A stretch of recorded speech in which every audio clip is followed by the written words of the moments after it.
Hello and welcome to the Lockdown brought to you from Quarantine by Quays TV. We're coming to you live from all across the world.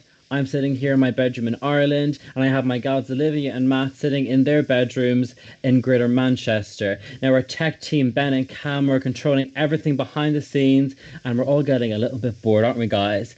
Now, this is live around 5. It's the Lockdown Lowdown. Roll the titles.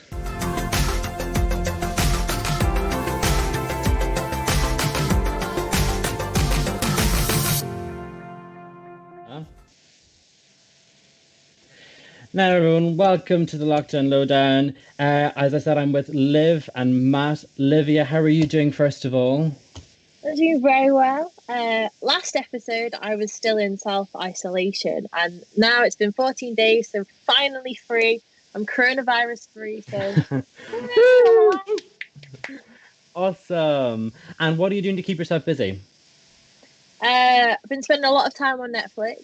And my friend James has also introduced me into like anime, so that's like something that's also helping me pass my time, I guess. But what I spent a lot. on Netflix?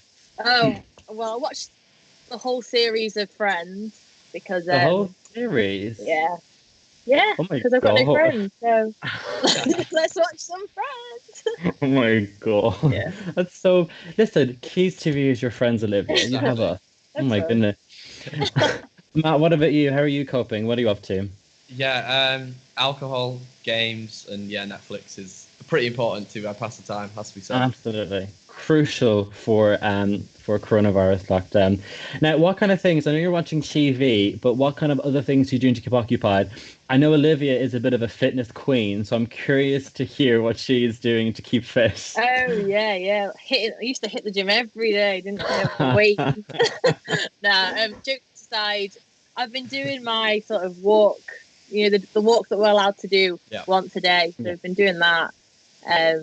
My sister's been like doing home workouts, so I've been trying to join in, but I'm not very good, so I just stay in the back and try and do the exercises. Good stuff. Matt, what about you? What are you doing?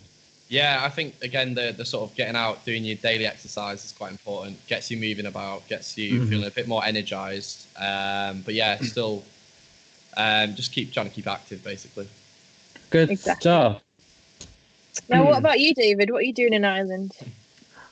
In Ireland, I have to say I'm not doing much exercise, but I do want to start. What I have been doing though, I was really bored over the weekend, and I'll show you this. So I spent 12 and a half hours building this 3D jigsaw. If you can see that. Oh my God. How many pieces?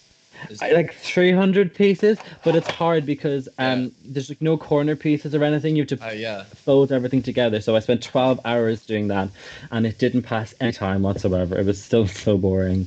And of course, in Ireland now as well, we have an official lockdown. So it's different from the UK, where it's an unofficial lockdown. Here, we've been told not to leave your house unless you're a key worker or you have essential activities to complete, such as collecting medicine or food. And if you're doing any essential key work, you have to get a permit. And if you're caught going somewhere without a permit, you can actually get taken by the police and you can be arrested for it. So it's very serious. That's a lot stricter than what it is here in the UK. It's a bit more relaxed at the moment. Yeah. Now, going on to living situations. Now, Matt, you live in campus living villages, don't you, over at the University of Salford? Yeah. So you've had some difficulties, haven't you? So why don't you tell us a bit about that? Yeah, so basically this morning they've sent us an email to say that if you've already moved out, then you can get out of your last rent instalment. So basically saving yourself about £1.5 grand. But obviously, as I'm still here at the moment, obviously with the university weren't too quick to sort of tell us what was happening. Wasn't really sure whether it was best to be here, whether uni would be opening again, which obviously that's fair enough in the times, but I've only had a couple of days really to sort of think about those things. But now the government have said that you can't travel, that traveling home, isn't a essential journey. Just traveling home from your student accommodation. And basically I would have to break that rule to get home and save myself £1.5 grand, which I think is what I'm going to have to do to avoid being financially punished. So it's almost like, in a way, it's being punished for trying to follow the rules, doesn't it? Yeah. Yeah, I mean, I was just trying to think about what was best for me and what was best for, being at uni. Obviously, I wanted to stay here for as long as possible in case things opened up again, which obviously they haven't at the moment. We're now in lockdown, so I shouldn't really be travelling, but to save myself the money, I'm going to probably go home tomorrow. And I think it's a difficult situation if you're someone who doesn't really have anywhere else to go. Maybe you're from an estranged family, or you're an international student as well. Like, that can be difficult because you don't really have anywhere else to go, whereas other people are getting off their rent and you're kind of stuck with it. Yeah. Well, look, do what you need to do, keep safe, because of course money is quite a big concern for students. You know, we don't have a lot of spare cash running around. But do what you need to do, keep safe, and we'll be sure to check up on this next week, and we'll see how you're getting on. Yeah, I'll give you an update. No, definitely.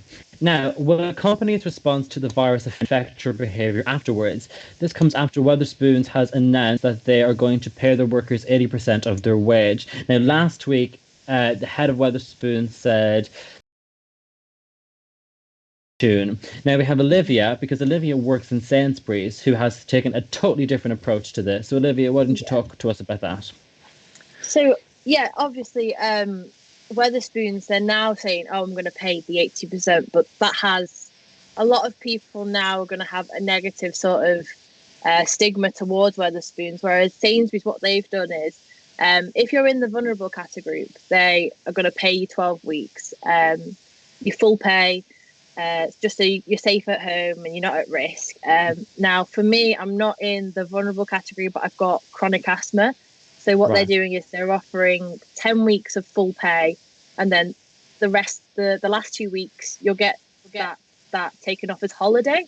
So you can still get the 12 weeks off. Okay. And now to sort of reward the workers that are still working in the supermarkets and the convenience stores, they're going to be giving a 10% bonus on all the hours worked over March and May, which is something that Tesco's also brought in. And Co-op's also given all of their staff, which is 56,000 workers, they're all getting £100 bonus and £50 in-store spend and an extra day holiday. So it's really nice what all these supermarkets are doing for their workers. It really makes the workers feel like, that the bosses care about them. So it's a good approach that they've taken, I think. Yeah, it makes you feel valued, I think, doesn't it? To kind of get the reward, because it's quite an awful lot of hard work being done, not necessarily for a lot of money, and I think it's good. Interestingly enough, though, Co-op has given all 56,000 members of their staff a £100 bonus and £50 spent in store and an extra day's holiday. I think it's quite interesting. And last up to date, we have, so the University of Salford has donated almost 40,000 items of equipment to Salford Royal. So this will help them support frontline workers. That's quite interesting, actually. Guys, what do you make of that? I think that it's good that our university is trying to help, because obviously I've been seeing posts on Facebook from people that work at Salford Hospital saying like they're really it's in demand, like they're running out of supplies, and there's loads of like GoFund pages. So it's good that our university is trying to help the community I guess, giving back. I guess some of like the nursing and students like that are probably some of them work there as well, I think, alongside their studies, or do whatever on the weekends. And I think it's good that the university is taking sort of looking at that and thinking that helping to protect students as well. And it's good as well, I think, because we have a couple thousand nursing students who are also helping to treat COVID patients, which is great, because I suppose in a way some people might be saying, well, what are we going to do? They're only students, but that's what they have to do. That's what they're going to be doing in the real world someday, isn't it? Now, that's everything we have time for today, isn't it? It sucks. There's so much more to talk about. But make sure you join us next time when we have much more to talk about. Until then, for me and everyone else, goodbye. Bye. Bye.